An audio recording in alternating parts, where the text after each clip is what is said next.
So when you meet somebody, typically one of the first questions is, how are you doing?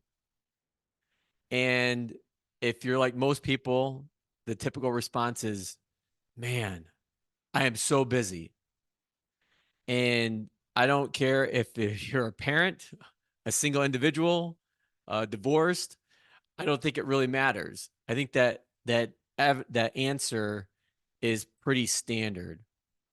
And as somebody that has a set of 13-year-old triplets and an 11-year-old, when I tell people that, I get that response, man, you must be so darn busy. And my answer is, well, yeah, it's the stage of life that I'm in.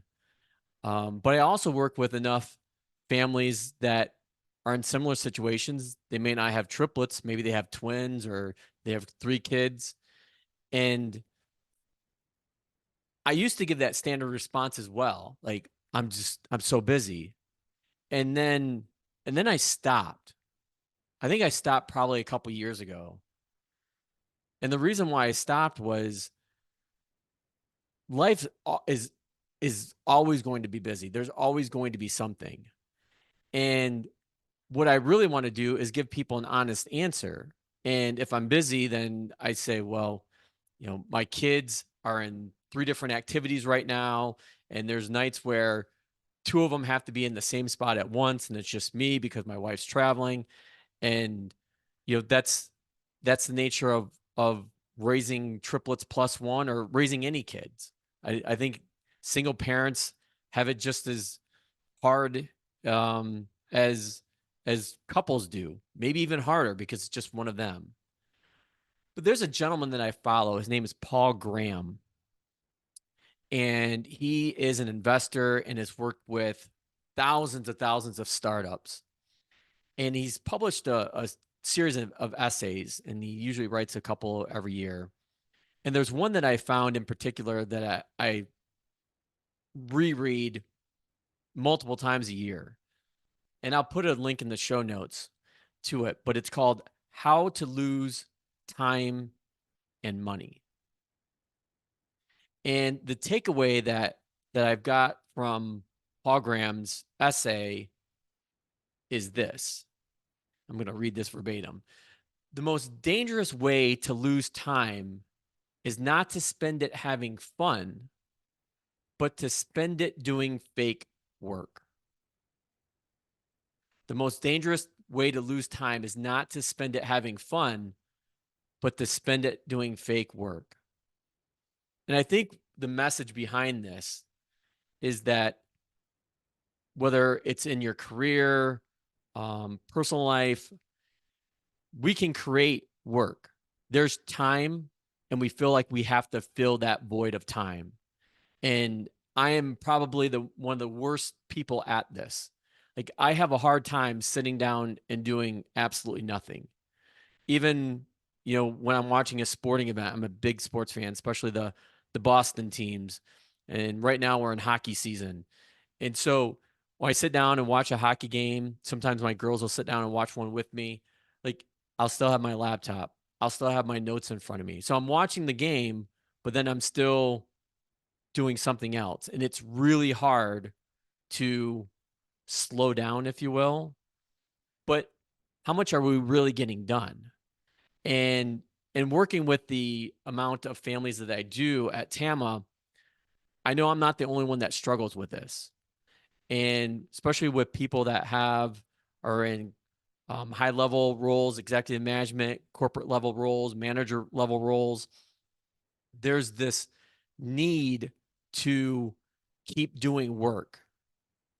And quite a few people that I speak with that are having trouble with their career or wanting to do something different, I emphasize to them the biggest gift that you can give yourself is the gift of time.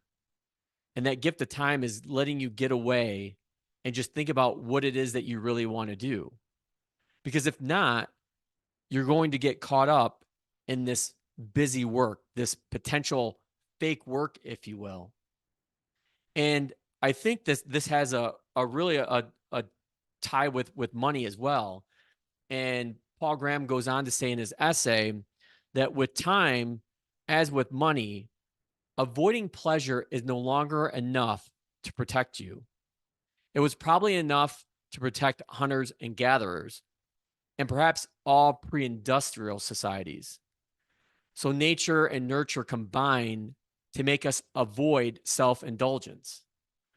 But the world has gotten more complicated.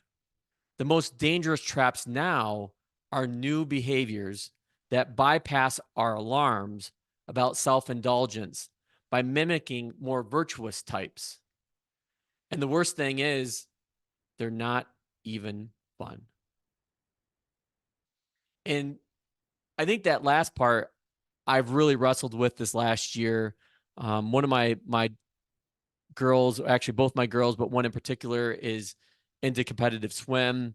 And it's not unusual for us to be at a swim meet on a Friday night, a Saturday, and a Sunday, a whole weekend. And I used to go to these things almost dreading them.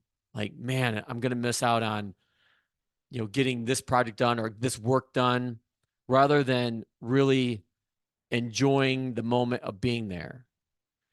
And something basically I basically flipped a switch last year early in our season where I stopped doing that. I thought about she's only this age once. And parents, you know this just as well as I do, that these times go by so fast. And eventually we're going to get to the point where we wish we had these days back, where we weren't as consumed with our work.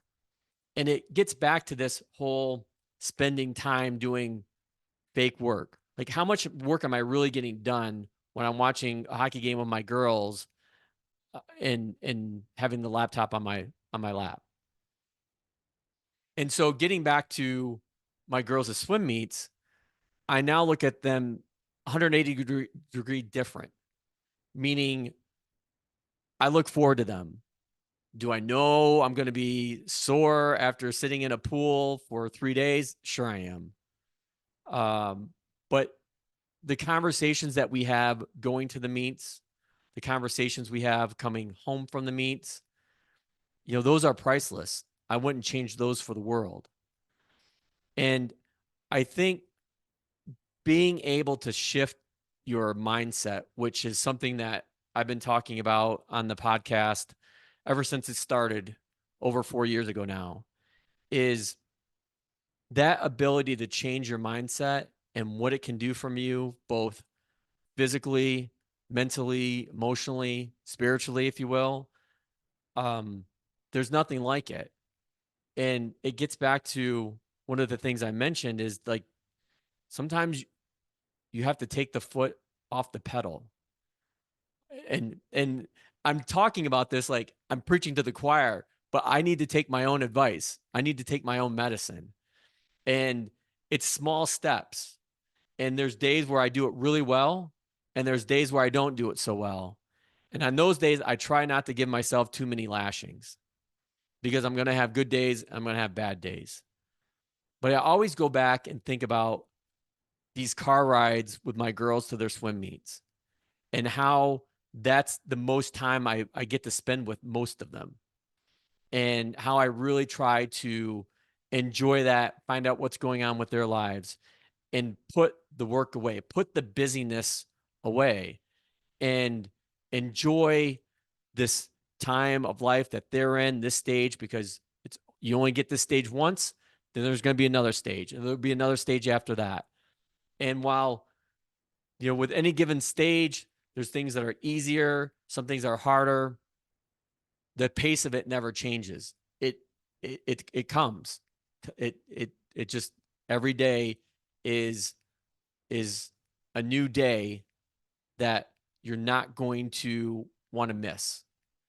And so I thought it was poignant again when I read this Paul Graham essay on how to lose time and money, and to look at it at a way of